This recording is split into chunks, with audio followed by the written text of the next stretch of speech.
नमस्कार दोस्तों।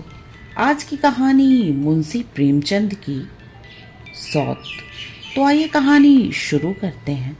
जब रजिया के 2-3 बच्चे होकर मर गए और उम्र ढल तो रामू का प्रेम उससे बहुत कम होने लगा और दूसरे ब्याह की धुन सवार हुई। आए दिन रजिया से बकझक होने लगी। रामू एक न एक बहाना खोज कर रजिया पर बिगड़ता और उसे मारता और अंत को नई स्त्री ले ही आया। इसका नाम था दासी। चंपाई रंग था, बड़ी बड़ी आंखें, जवानी की उम्र। पीली कुशांगी रजिया भला इस नौ यौवना के सामने क्या जचती। फिर भी वह जाते हुए स्वामित्व को जितने दिन हो सके अपने अधिकार में रखना चाहती थी। तिगड़ते हुए छप्पर को धूनियों से संभालने की चेष्टा कर रही थी। इस घर में उसने कितना समय दिया, मर मर कर बनाया है। उसे सहज ही यूं नहीं छोड़ सकती। वो इतनी बेसमझ नहीं है कि घर छोड़कर चली जाए और दासी राज करे। एक दिन रजिया ने रामू से कहा, मेरे पास साड़ी नहीं है, जाकर ला दो। रामू उसके एक दिन पहले दासी के लिए बहुत सुंदर चुनरी लाया था। रजिया की मांग सुनकर बोला, मेरे पास अभी रुपए नहीं हैं। रजिया को साड़ी की उतनी चाह नहीं थी जितनी रामू और दसिया के आनंद में विघ्न डालने की।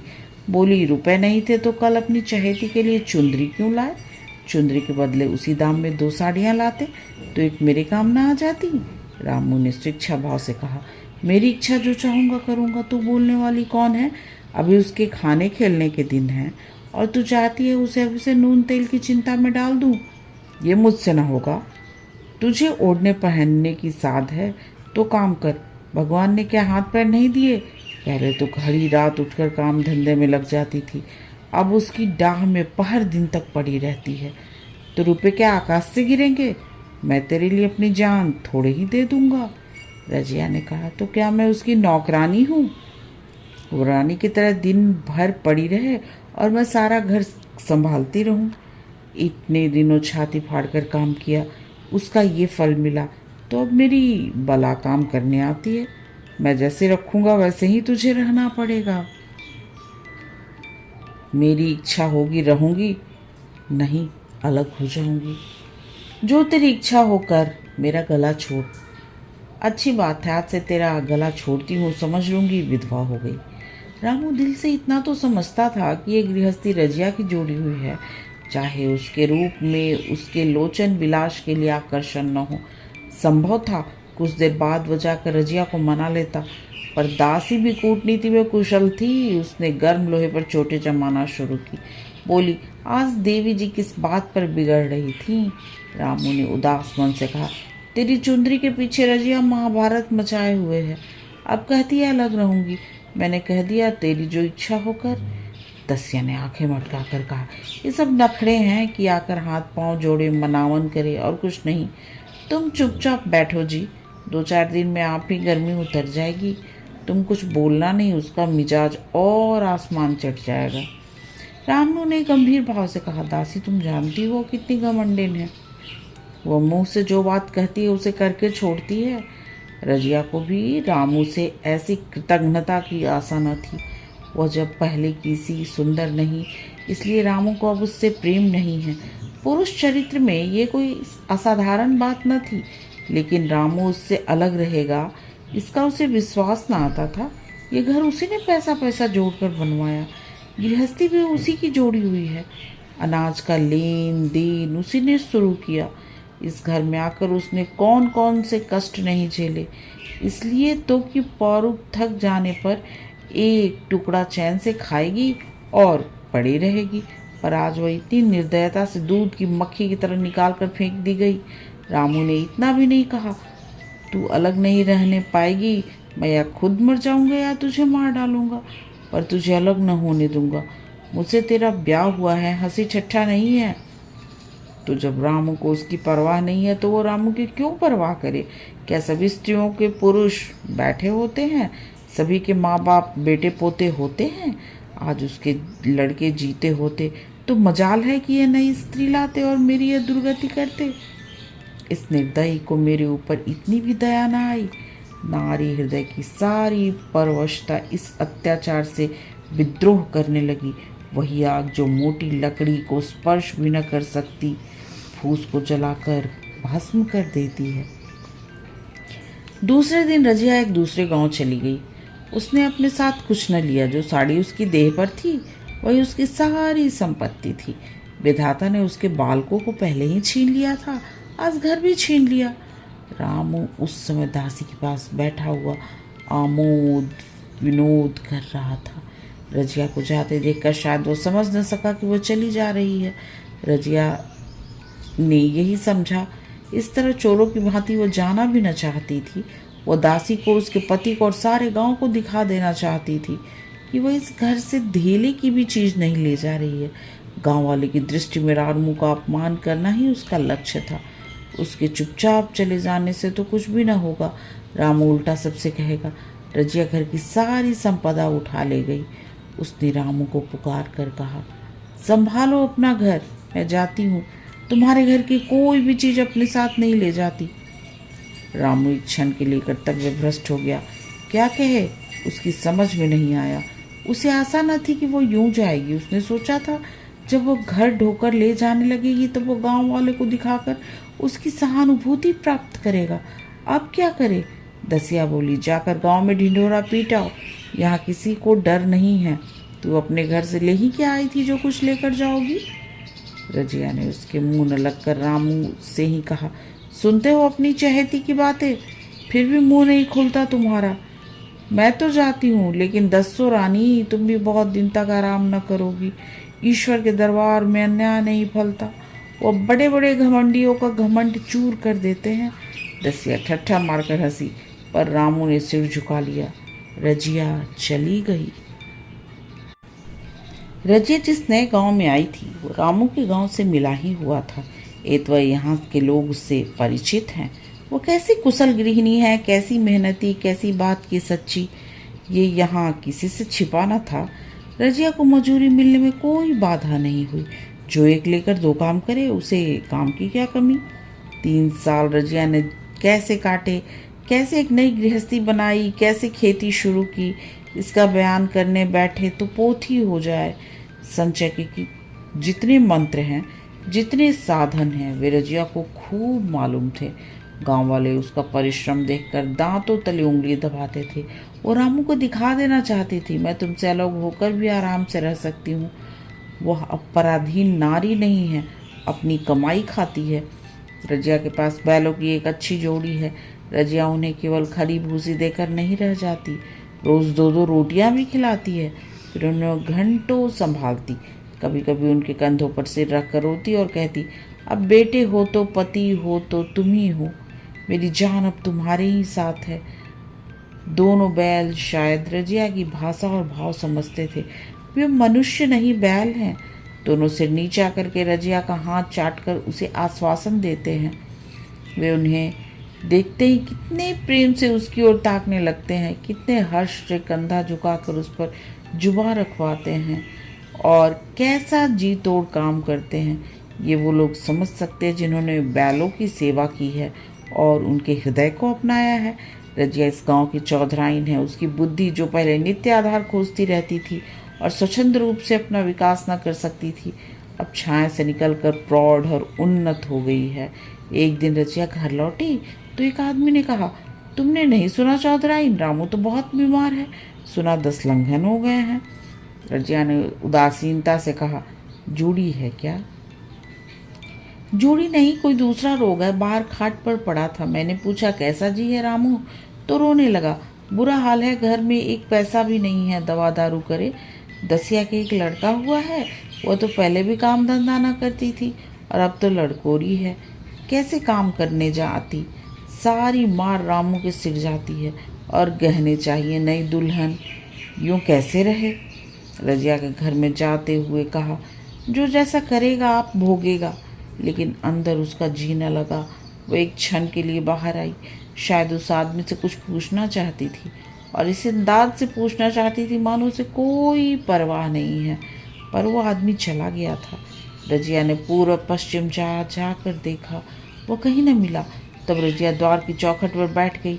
उसे ये शब्द याद आए जो उसने 3 साल पहले रामू के घर से चलते समय कहे थे। उस वक्त जलन में उसने कह दिया था। अब वो जलन न थी, समय ने उसे बहुत कुछ शांत कर दिया था। रामू और दासी की हीनावस्था अब ईर्ष्या की योग्य नहीं, दया के योग्य थी। उसने सोचा, रामू को 10 लंघन हो गए हैं तो अवश्य ही उसकी दशा अच्छी न होगी। कुछ ऐसा मोटा ताजा तो पहले भी न था। 10 लंघन ने तो बिल्कुल ही धुला डाला होगा। फिर इधर खेती बाड़ी में भी टोटा ही रहा, खाने पीने को भी ठीक ठाक न मिला होगा। पड़ोसी की एक स्त्री ने आग लेने के बहाने आकर पूछा, रामू बहुत बीमार है, जो जैसी करेगा वैसा पाएगा।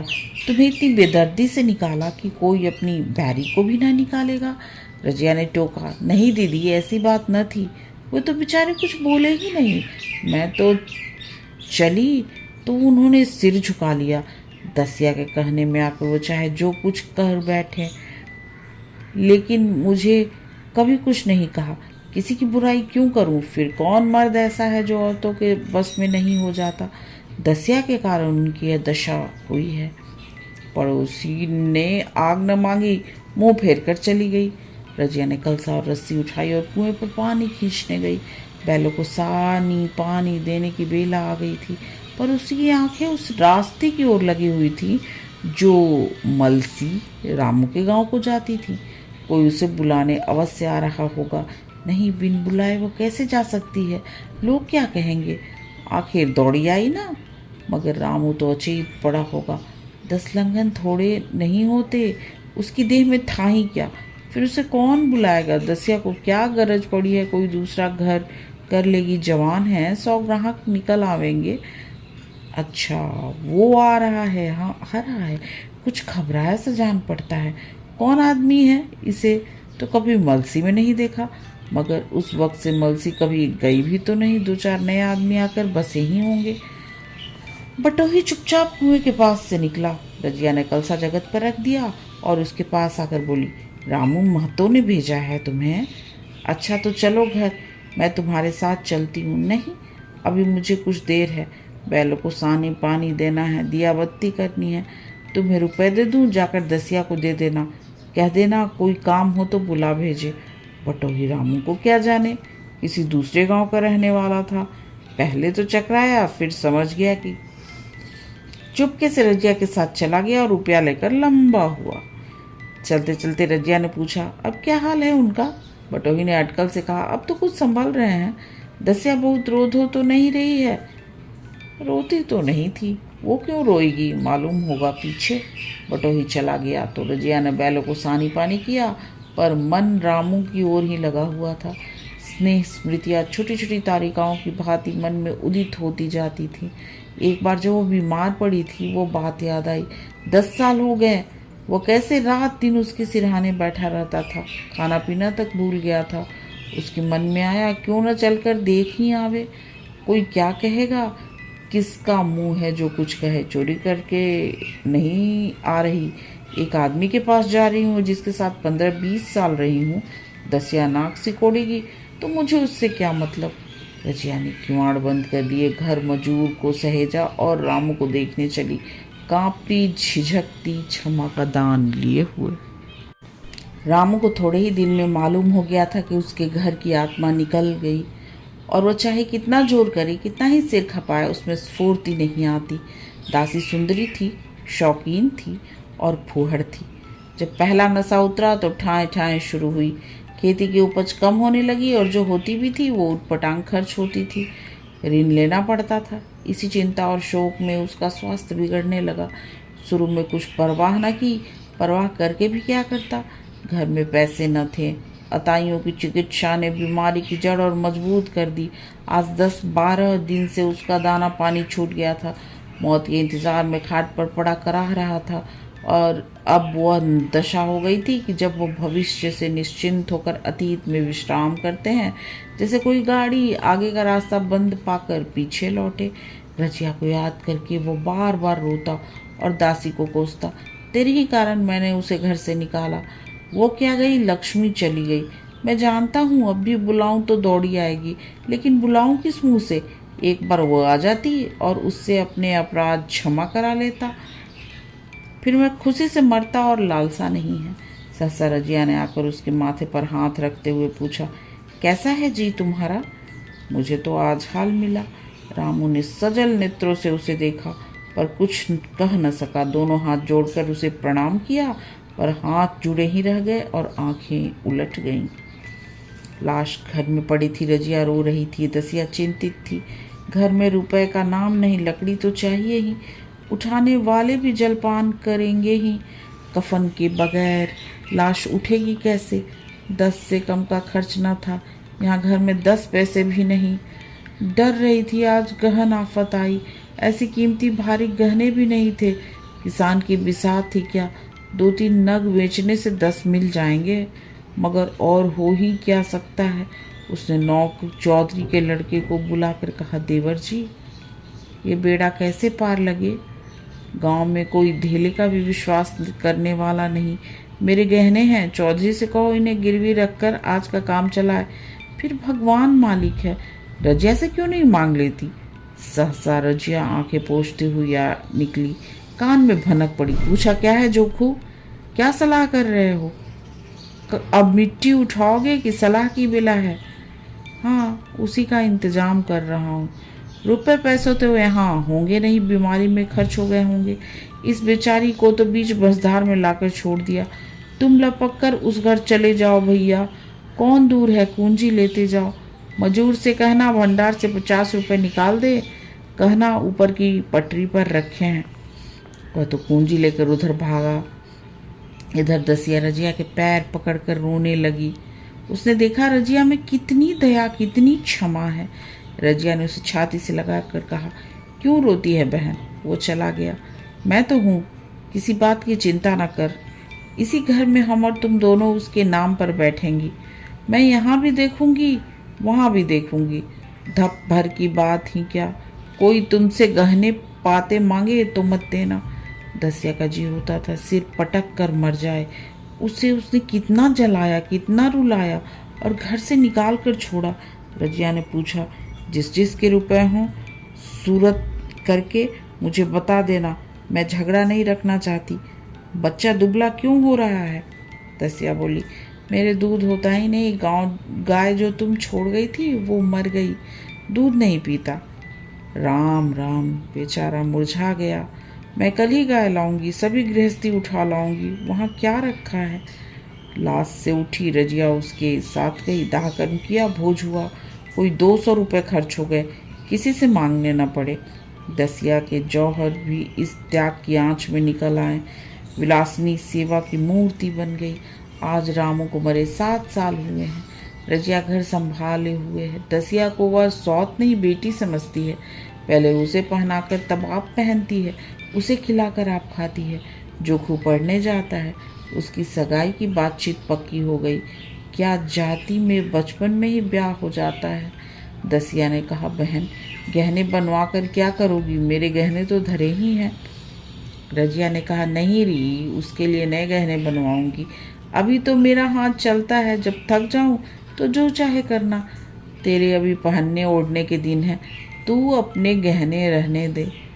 नाइन ठाकुर सुहाती करके बोली, आज जोखू के बाप होते तो कुछ और ही बात होती। रजिया ने कहा, वे नहीं है तो मैं हूँ, वे जितना करते मैं उसका दुगना करूँगी। जब मैं मर जाऊँ तब कहना जोखू का बाप नहीं है। ब्याह के दिन दसिया को रोते देख कर रजिया ने कहा, बहू तुम क्यों रोती हो? अभी तो मैं जीती हूँ, घर तुम्हारा है, जैसे चाहो रहो। मुझे एक रोटी दे दो बस, और क्या करना है? मेरा आदमी मर गया, तुम्हारा तो अभी जीता है। दसिया ने उसकी गोद में सिर रख दिया, खूब रोई। जीजी तुम मेरी माता हो, तुम न होती तो मैं किसके द्वार पर खड़ी होती?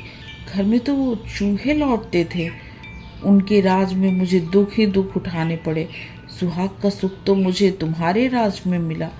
मैं दुख से नहीं रोती, रोती हूँ भगवान की दया पर कि कहाँ मैं और कहाँ यह खुशहाली। रजिया मुस्कुरा कर रो दी। कहानी खत्म। दोस्तों, अगर आपको ये कहानी पसंद आई तो प्लीज़ मेरे चैनल को सब्सक्राइब कीजिए और मुझे यहाँ तक सुनने और अपना कीमती समय देने के लिए आप सबका बहुत बहुत धन्यवाद।